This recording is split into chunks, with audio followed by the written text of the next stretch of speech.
Welcome back to Wrench Life. This podcast is brought to you by every second you waste staring at your fucking phone. By every minute you let slip through your feeble fingers with complacency and arrogance. For every paradox and contradiction in your character that you can't see. And trust me, everyone else can see it. Do I sound bitter? It's because I am. This podcast is brought to you by the fire that burns in your heart.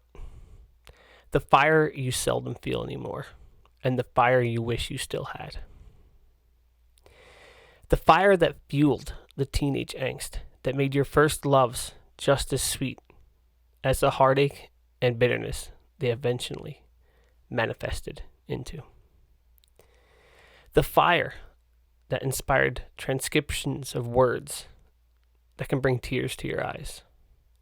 The fire that makes you want to pack your fists full of hate and take a swing at the world. The fire that, when harnessed, stoked, and controlled, can change the world. And in fact, it's the only thing that ever has. And it starts with you, your mind, your body, your soul. It starts with your mental and physical health progressing one step at a time.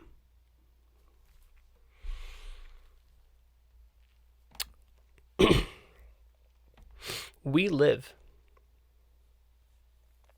in a time, like all times, when the bravest thing that you can do is speak the truth. Use your eyes and your logic.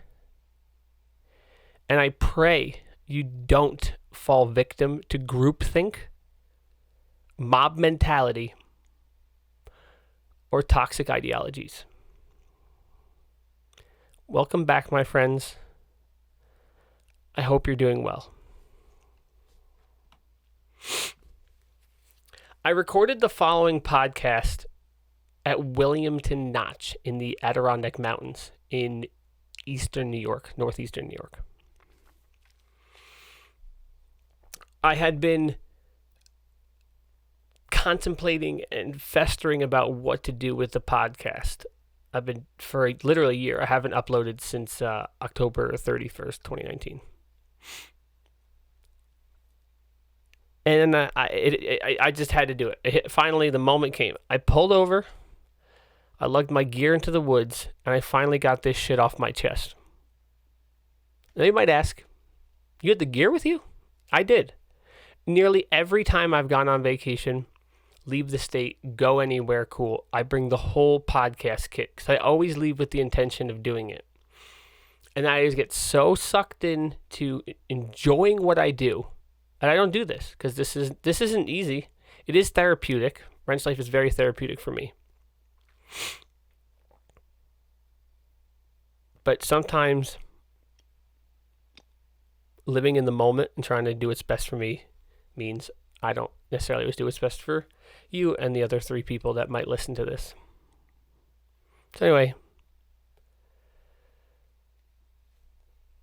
pulled off to the side of the road, found this nice spot, and what you're about to listen to or watch if you're on YouTube or Instagram really is the culmination of that.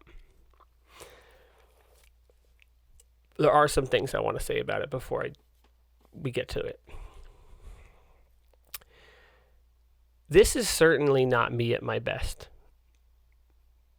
In the following content, I spoke from the top of my head. I was not as clear as I needed to be, but it is what it is. It's me. It's us. It's Wrench Life. This is progression-based mental health. We must accept our imperfections and our flaws if we want to make any steps forward. There's no way to go forward without the acceptance of the fact that we are imperfect. The following podcast or rant, cry for help, whatever you want to call it, in this piece you're going to listen to or watch, I sound lost, worried, scared. The current social political climate has left us walking on eggshells far too often. I hear in my voice a lost child who is scared about the future. I feel like the 8-year-old boy sitting quietly in the living room, a tear forming in the corner of their eye as you hear your parents screaming at each other in the kitchen.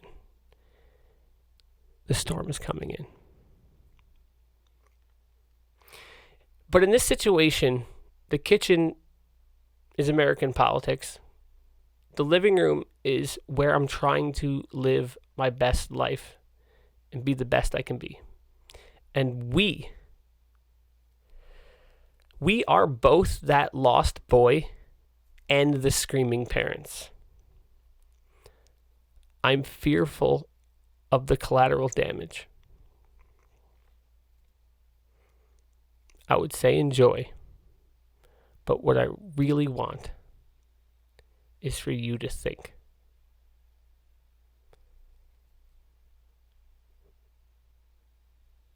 To think about it. Hey guys, welcome to Wrench Life with a why. Why? Because there's nothing as great as feeling good, and that's what we're doing here, okay? Now it's been a while since we've done a Wrench Life. I've been lost, didn't know where to go with this. If you're watching this on YouTube, you can see we're not in the podcast studio. We're actually, I'm actually in the Adirondacks Mountains right now, along a babbling creek. And I'm just taking my annual vacation, trying to clear my mind, simmer down. And like many times over the past year, when I try to get away, I find myself thinking about Wrench Life. What am I going to do with Wrench Life? What am I going to do with Wrench Life? Honestly, I felt lost without Blaze. I didn't know if I can handle the show on my own. I wasn't sure if I could make it through podcasts smooth enough without someone being there to help. Initially, I thought, perhaps I'll go somewhere more political. I thought, no, that's a terrible idea. Things got hotter in the political climate. Yeah, it's a really bad idea. So then I was thinking, well, I don't know, what should I do? And I kept coming back to the same thing. So I find myself here driving through the Adirondacks, thinking about it, and I said, you know what, screw it. Let's be spontaneous. I pulled over, hiked into the woods here, set up the camera, and this is it. We're starting Wrench Life up right now. What I'm going to do here with Wrench Life is I'm going to offer you perspective, right? I'm going to do my best, try my best, to help you with your mental health. And not in a way where I'm saying I'm going to treat your anxiety. No, not like that. I can't do that. What I'm going to do is I'm going to treat your anxieties. I'm going to help explain things, offer perspective, which is very calming. The political and social climate is so goddamn toxic right now. And we really need more voices of reason in the middle. And I think looking at things from multiple perspectives is very, very beneficial for calming you down. Right now, we're very much stuck in this "the world is on fire" thing. Oh my God, the world's on fire.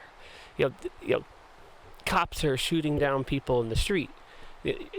Like, take a deep breath. The world is not on fire. Things are bad. Things have always been bad. Things are good too. Things have always been good. Not all police officers are bad people. Not all protesters are bad people. Not all Left-leaning people are bad. Not all right-leaning people are bad. Stop using blanket statements. People are not political abstractions. Someone you see is not a caricature of the particular political view that you're mapping onto them in that moment. That's a human being. Everyone on both sides of so many of these issues that have been polarized are just as bad as everyone on the other side. And that's what I'm trying to say here, is I just want to give you perspective, right? So I'm going to go over a couple things here. One, these are what I've done in the last year, 6 months that have helped me really feel better mentally. One, okay? Get off Facebook. Delete Twitter. Just get away from it. It's toxic. It's bullshit. 2, assume there's more to everything than the narrative you've been given, because there always is. Always is. And 3, you just need to be a principled person. You need to look at things logically with principle. Okay? The problem is, so many of the things out there, so much of the social and political ideologies are so well orchestrated that your clickbait quick answers have been baked into the cake, and it makes it, you have to be mentally very strong and brave to question the status quo. For example, from a principled stance, if the core of the Black Lives Matter movement is accountability, right? They want police to be held accountable and to a high standard, right? If your core principle is accountability, then you need to show the utmost attention and respect to accountability across the board, or it demeans your message. So when they're going to say, if there's one bad cop and there's 10 bad cops around, they're all bad cops, then that principle needs to carry over into the people that are espousing your message. So perhaps there's people out there who are not part of that movement. Maybe there's bad actors out there, because there are bad actors out there, and there's good actors out there. If they're out there, doing things that are bad, the people within that movement need to hold those people accountable, so they look accountable across the board.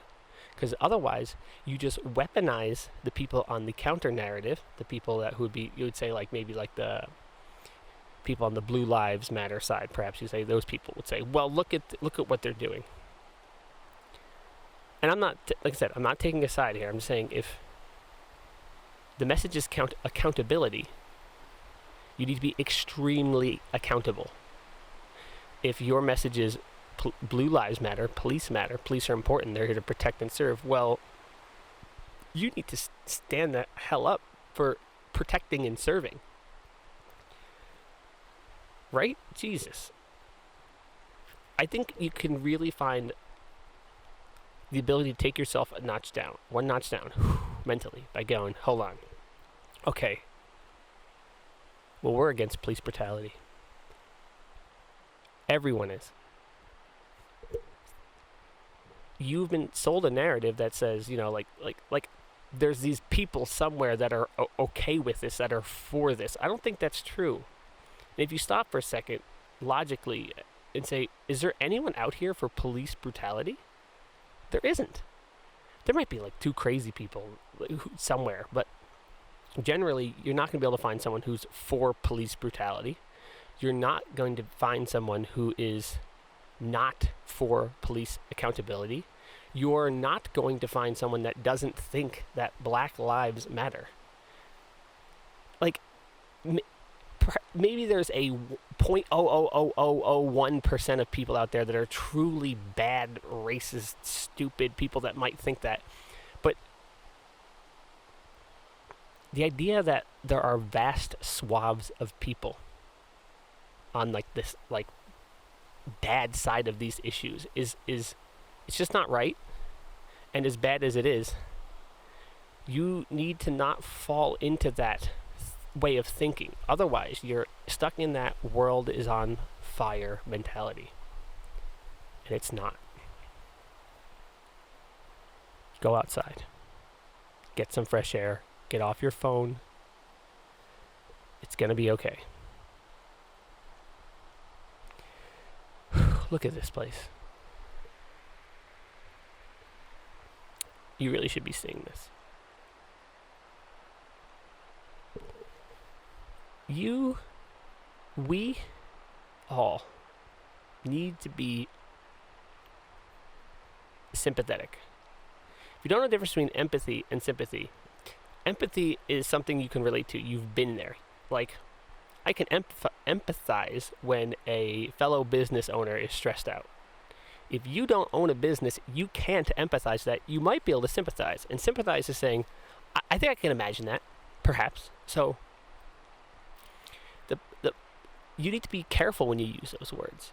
People will, use them in incorrect places. You're going to say, oh, well, you could never empathize with this. And you're like, but I can do my best to sympathize.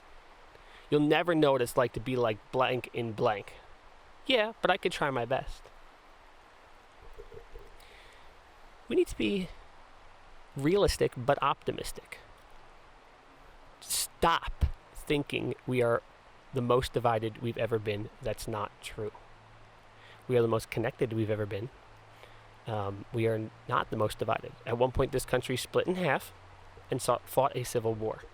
And even if you think we're heading that way again, we are not there now, so we are not as divided as we've ever been. If you look at the history of the United States, we are in the best place we've ever been.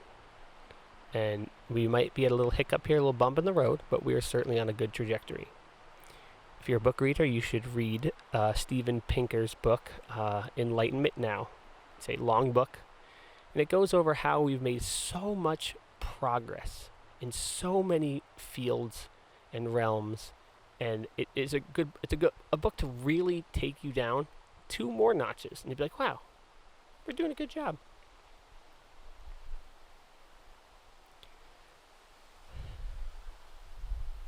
I'm going to move on to another subject.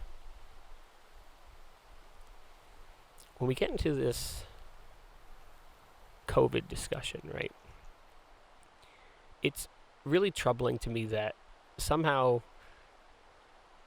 the seriousness you're taking of the pandemic and the effectiveness of masks became a partisan issue. I don't know how that even happened. It's disgusting. It shouldn't be that way. And like I said before, multiple things are true. There's good sides, bad sides. There's good arguments. There's bad arguments. So, say this idea that if you're not wearing a mask or you're not for the full-on mask stuff means you're just a bad person. You want people to die. That's just wrong, and that's just stupid. And you need to relax, because if you have a brain and you can think, if 6 feet works, then why do you need masks? If masks work, why do you need 6 feet? Well, the answer is that because you're stacking. If each of these things makes a minute difference, and you stack it, and you stack it, and you stack it, and you stack it, well, eventually you get to at least some difference, and some difference is effective. But also, just like you are a human with a brain that can think that, you're also a human with a brain that can comprehend the risk factors to the best of your ability, to the best of the information that's out there, and you should act accordingly to your particular risk factors. Don't assume that the person who isn't wearing a mask is not being conscious of 6 feet and is out there coughing on you or wants you to die. No one wants you to die. No one wants you to get sick. No one wants to get sick. No one wants to see their family members get sick and die. Don't get sucked into that nonsense. Also, on the other side, in a time of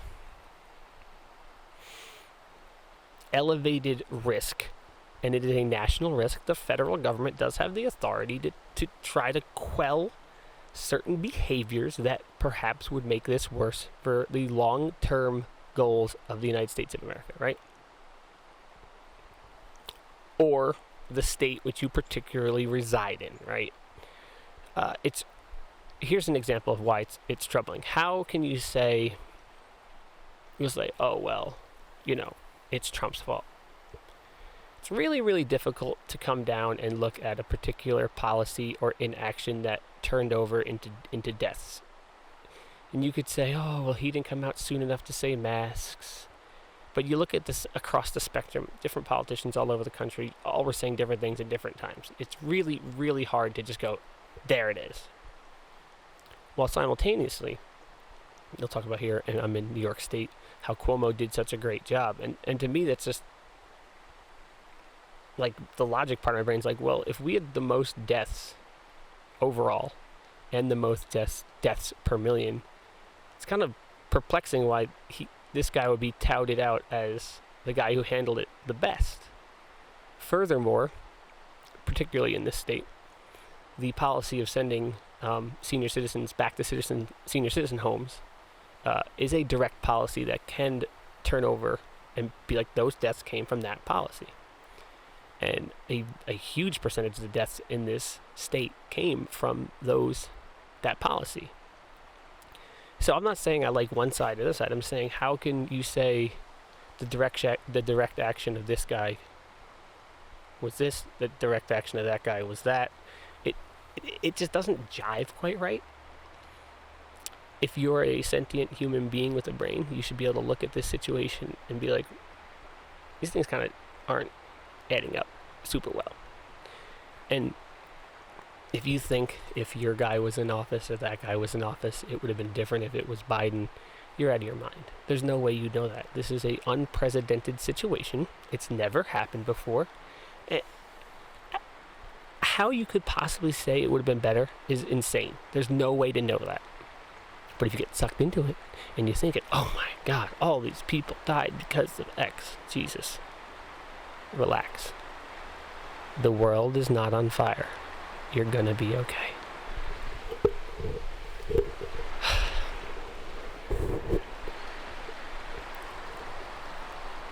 It's gonna be okay. Now, if you're thinking right now, maybe Dave said some things that kind of hit like a nerve, struck a nerve. That's okay. It's very likely that you were probably in one of these camps or one of those camps, and one of these things I'm saying is just like hitting you. And what you need to realize is that these ideas, these ideologies are, it is kind of like a virus, like a brain virus. Like it got in there, it latched in there. Once you have an idea, the idea feels like it is part of you.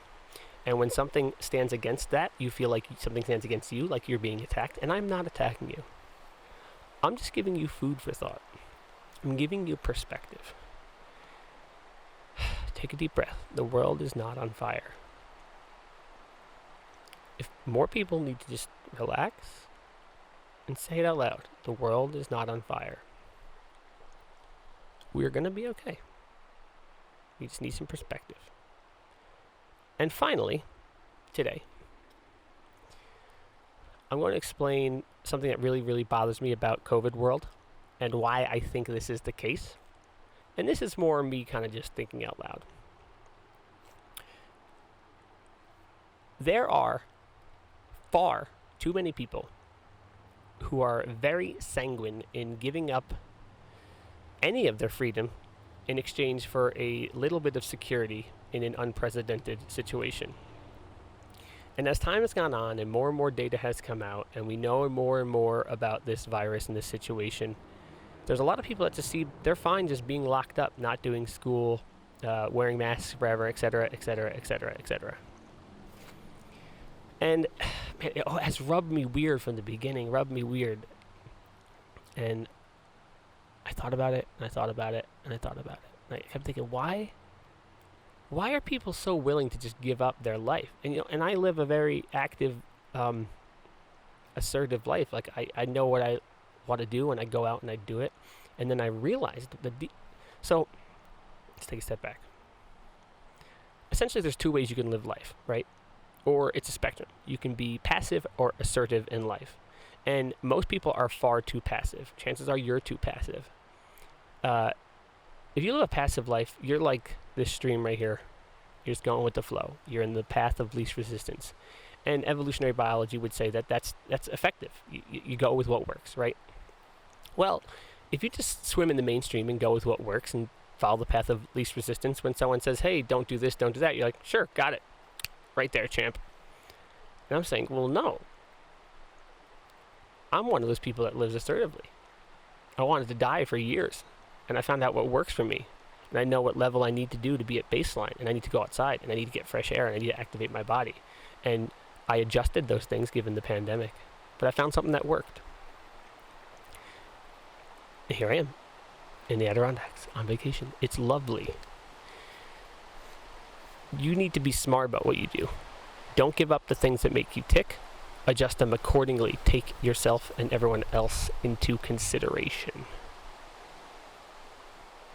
I want to leave it there. I will elaborate on some of this stuff a little bit more. I had to get back on the road and keep driving. Maybe I won't upload this. I don't know. But thanks for checking it out. There'll be more Wrench Life coming.